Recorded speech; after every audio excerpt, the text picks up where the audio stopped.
Hello everyone, everyone, my name is Zeffky. my name is Raesita. We are gonna presentation about the section infection.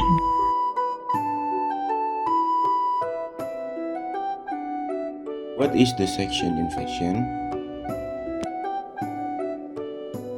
The section infection is a story that explains how Germanic tribes such as the Saxon, Angles, and the Judas began to invade and eventually settle in Britain after AD 430. Number 1. The invader. Britain's wealth in the 40th century, the result of its mild climate and centuries of peace, was a temptation for the Germanic tribes. At first, the Germanic tribes only raided, but after 430 AD, they began to settle. These newcomers were aggressive and did not know riding. Germany consists of three large tribes: Saxons, Angles, and Judas. Saxon. The Saxons settled among the Judas and Angles in a strip of land from the Thames estuary westward. The Angles settled in the east and also in the northern Midlands. The Judas settled mainly in Kent and along the south coast. Celtic people. The Celtic people of Britain fought off the Germanic invaders and settlers as best they could. However, over the next 100 years, they were slowly pushed west until in 570 they were forced to move west of Gloucester. Eventually, most of them were driven into the mountains in the far west, which the Saxons called Wales or Wales, meaning land of strangers. Some Celts were driven into Cornwall, where they later accepted the rule of Saxon rulers. In the north, other Celtic groups were pushed into the lowlands of what would later become Scotland. Beda Venerabilis. We know about this period primarily from an English monk named Beda, who lived 300 years later. His story in the ecclesiastical history of the English people has been shown to be generally accurate based on archaeological evidence. 2. Government and society. The section created institution that would make the English state strong for the next 500 years. One of these institutions was the King's Council called the Written. Administration. The section divided the Ireland into new administrative areas called shires or counties, while the word county is of Norman origin, but both are still used today.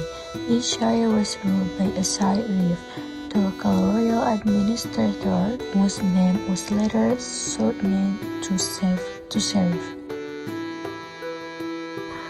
Farming technology. In this section, technology changed farming in England. The Celts had previously used light plows suited to small, rectangular fields. However, this section introduced a heavier plow. Number 3. Christianity. The partnership of church and state. We don't know for sure how or when Christianity first arrived in Britain, but it was probably present long before the Roman Emperor Constantine converted to Christianity in the early 4th century AD. In the last 100 years of Roman rule, Christianity became strong throughout Britain, both in Roman-controlled areas and beyond. However, the Anglo-Saxons still practiced the old Germanic religion, and they pushed the Celtic peoples west and north. In Celtic areas, Christianity continued to spread, replacing pagan beliefs. In 597 AD, Pope Gregory the Great sent a monk named Augustine to spread Christianity again in England. Augustine then became the first Archbishop of Canterbury in 601 AD. He was successful, and several ruling families in England accepted Christianity. However, Augustine and his groups of monks had little influence over ordinary people, as he was more interested in establishing the authority of the church, which meant he focused more on the rulers than the people. Celtic Church. The Celtic Church was more successful in bringing Christianity to people of Britain. Celtic bishops went from their monasteries in Wales, Ireland, and Scotland, traveling from village to village to preach Christianity. Despite the difference between the Anglo-Saxon and the Celt, these bishops seem to have been well received in Anglo-Saxon areas. The bishops of the Roman Church lived in the palace of the kings, which they made the center of the church power throughout England. The two Christian churches, Celtic and Roman, were very different in character. One focused more on the spiritual life of ordinary people, while the other emphasized the authority and organization. Synod with Pi. This difference led to conflict, especially over the date of Easter in 663 AD. At the Synod of the Whitby, the king of Northumbria decided to support the Roman Church. With this decision, the Celtic Church began to decline, while the Roman Church expanded its influence over all Christians, including the Celtic areas. In addition, the Anglo-Saxon kings preferred the Roman Church to the Celtic Church for economic reasons. Monasteries and the church attract merchants and workers, encouraging the growth of surrounding villages and towns. Number 4. The Viking. Toward the end of the 18th century, new invaders were tempted by Britain's wealth. They were the Vikings, a term that may mean raiders or men of the sea base. They come from Norway and Denmark, like the Anglo-Saxon before them. The military only raided. They burned carcasses and monasteries along the east, north, and west coasts of Wales and Ireland. Viking invasion. In 865 AD, the Vikings decided not to just raid but to conquer and settle in Britain. They quickly converted to Christianity and did little to disturb the local population.